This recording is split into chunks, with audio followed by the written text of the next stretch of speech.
I am Raven Dana, and thank you for joining me here at Walking Between the Worlds. This is class 1 of 3, Bird Magic. So, this class should have been up last Tuesday, and I didn't have a voice for a few days, and then there was a lot of construction, and finally it's quiet enough, and I have voice enough that I can get this out to you. So, you will be getting the second class soon on the heels of this one. But let's get started. So, I think you're going to enjoy the interesting material that I've uncovered in looking through some bird science. I would say check out the book called The Bird Way by Jennifer Ackerman, and also a book called Where Song Began by Tim Lowe. First of all, I do want to say that, hey, birds are dinosaurs. Like, no joke, birds are actually not just descended from dinosaurs, but they are descended from theropods, the classification of dinosaurs that were two-legged and mostly carnivorous, and that includes the T-Rex, right? And if you've ever really seen chicken up close, it's very dinosaur-like. Also, even in Jurassic Park, the velociraptors were not shown as having feathers, but there's quite a bit of conversation in the scientific community that they probably did either have feathers or feather-like covering. So it's fascinating. Not that they flew, but yeah. All right. First of all, if anybody calls you a bird brain, I would say take that as a compliment. We relate to birds in a lot of different ways, and we have plenty of things in our language. A night owl, for example. We identify with birds. We're larks or owls, we're doves or hawks. Oh, and there's the construction outside right now. Guess it isn't completely gone, but I'm going to keep going. We say people are proud as peacocks, or sitting ducks, or stool pigeons, or we can be lovebirds, or dale birds, or odd ducks, or empty nesters, or off on a wild goose chase, or rare birds, and right, we can continue. I can't think of any other, we don't have any references like that, that extensively, anyway, about any other species, dogs or cats or horses or anything else that we're surrounded by. But the way that we identify with birds is very interesting, especially considering that until recently, birds were not considered to be all that bright.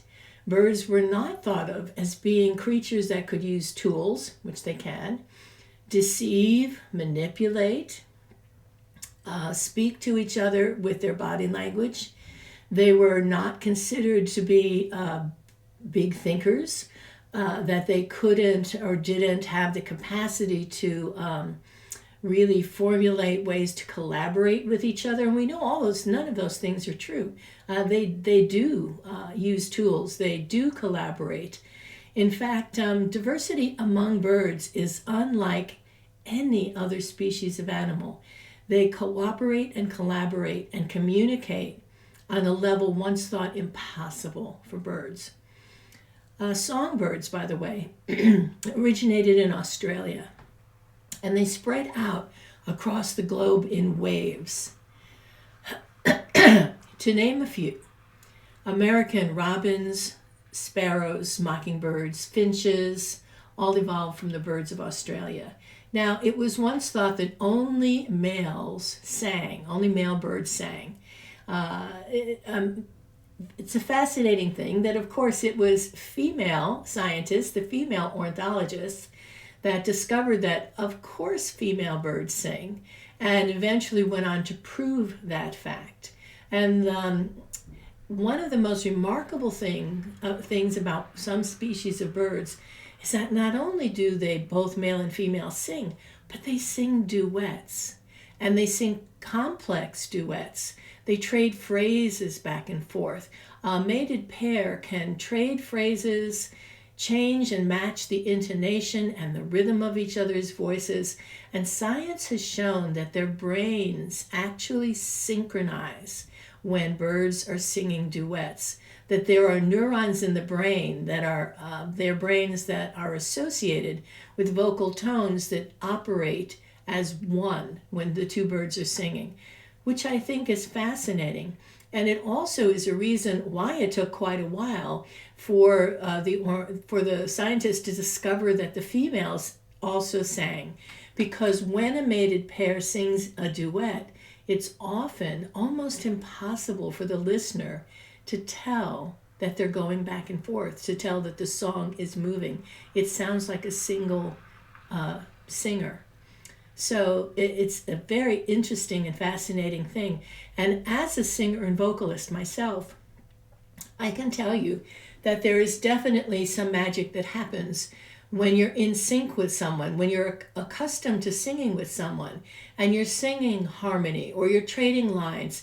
You can and do sync up with the other person. So I don't know if you're a singer or have ever had that experience, but when I read that about the birds, I thought, yes, I know exactly what that feels like, to not just anticipate what they're going to do, but to seamlessly shift and change a phrasing or a timing or something in a song synchronized in a way that it's not like we discussed this ahead of time. So it's really an interesting fact for me and fascinating. Okay. As science has also uncovered that birds communicate emotion. They communicate warnings. They can give directions.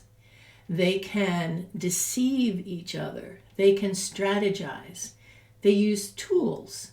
And there is a high level of cooperation, not only among the birds of a particular group, but also among other species of birds. They really are unique in that their cooperation and ability to communicate really has helped them to survive and thrive as a species.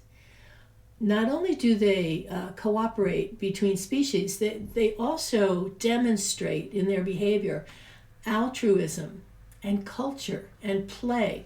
Birds of a certain region actually have been discovered to have an accent, right? Like they have their song and their sounds has a regional accent, right? So you can think about people that that came from New York, like me, and you go to New York and you get a cup of coffee and you buy a hot dog, right?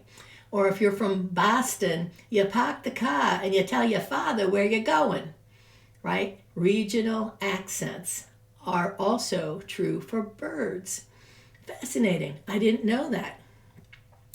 Birds can recognize each other as individuals, as well as what group a bird may belong to. Their family groups, their regional groups, and those regional dialects. Again, it just tickles me to think that birds have regional accents. Now, they also use body language. And body language essentially is an embodied emotion. They can convey warning. There are cranes, for example, with a certain turn of the head revealing a red patch on the skin. It tells any crane in the vicinity that they need, that heads up, there's something going on. They can convey aggression, arousal, and a lot of other more sound-driven signals of intent and purpose. So not only does their body convey emotion, but little sounds that they make, little noises that go with certain movements continue to enhance the message that's being delivered. There was a lot of time in Ackerman's book spent on the morning chorus, which is really fascinating. So why do birds sing in the morning? What's that about? What are they doing first thing in the morning besides waking us up, right? And there's been a lot of study and a lot of speculation about the dawn chorus because, for one thing, there's not much happening. It's not that the bugs are up. They're not out foraging quite yet. But what we do know is that the air is still, that the acoustics are better at that time of the morning. And the studies have shown, Andrew Skiach is the name of the person who has done extensive studies with the dawn chorus. And he says that it allows individuals to announce themselves, to say, hey, I'm still here, I made it through the night, that they're present and accounted for when they start singing in the morning, that they're accounted for not just in the family, but it also telegraphs to the neighborhood and the regional birds that this individual is still there. The chorus actually also opens up negotiations for space, for territory, conversation and communication for collaboration, information sharing about what may be happening. The dawn chorus, he says, may be the greatest evolutionary achievement of songbirds because it allows them to coexist as a wildly successful yet very diverse species, grouping of species. All right, I am losing my voice, I'm sorry to say. I'm not all the way back yet. But coming up, as we continue on, you're going to meet birds that do extraordinary things. Birds that have astonishing abilities to hear. Birds that can fly so high that they have specially adapted lungs for the thin air. You'll meet birds that can travel at amazing speeds. Other birds that can deceive and use their calls and their body language to manipulate birds in the area to do certain things. They can cause their neighbors to reveal their food stash, for example. So we're gonna take a very close look at the behavior of birds, and there's even a species of birds in Australia, among other places, that is a fire starter that will light the woods on fire to drive out prey. Now, so if there's a little brush fire somewhere, these birds will fly down, grab a smoldering twig, right? Take it to a dry area, drop it, and then wait above that area to see the prey leaving so they can catch their dinner, right? It's fascinating, some of the things that we're going to learn about the birds. Okay.